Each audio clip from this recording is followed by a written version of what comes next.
मेहनत और समर्पण। एक समय की बात है, एक छोटे से गांव में एक भिखारी रहता था। उसका नाम रामलाल था। रामलाल को रोजगार नहीं मिलता था, इसलिए वह लोगों से भीख मांगकर धन इकट्ठा करता था। कई लोग उसे पैसे दे देते थे और कई कुछ भी नहीं देते थे।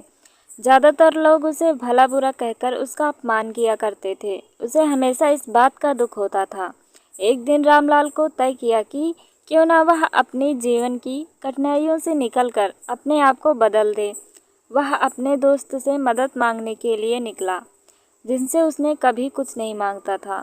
रामलाल अपने दोस्त के पास पहुंचा और उन्हें अपनी समस्या बताई। उसके दोस्त उसे समझते थे और उन्होंने उसे आश्वस्त किया कि उसकी मदद करेंगे। उसके दोस्तों ने तय किया कि रामलाल को एक दुकान खोलनी चाहिए। रामलाल के दोस्तों ने थोड़ी पूंजी दी और सहयोग किया दुकान की स्थापना में। रामलाल ने अपनी दुकान में अलग अलग आवश्यकताओं के लिए सामान रखा, जैसे कि सब्जी, मिठाई, दूध, अदरक आदि। शुरुआत में उसकी दुकान चलने में कठिनाई आई। उसे ग्राहकों को खींचने के लिए कई समस्याएं आई, लेकिन रामलाल ने कठिनाइयों के सामने झुकने की बजाय समाधान ढूंढने का निर्णय लिया। वह अपनी दुकान को अच्छे ढंग से सजाने और उसके आसपास एक सुंदर महकते बगीचे का आयोजन करने लगा।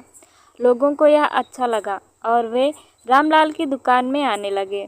रामलाल ने अपने ग्राहकों के साथ अच्छी सेवा देना शुरू की, उनकी मदद की और उनकी आवश्यकताओं को पूरा करने का प्रयास किया।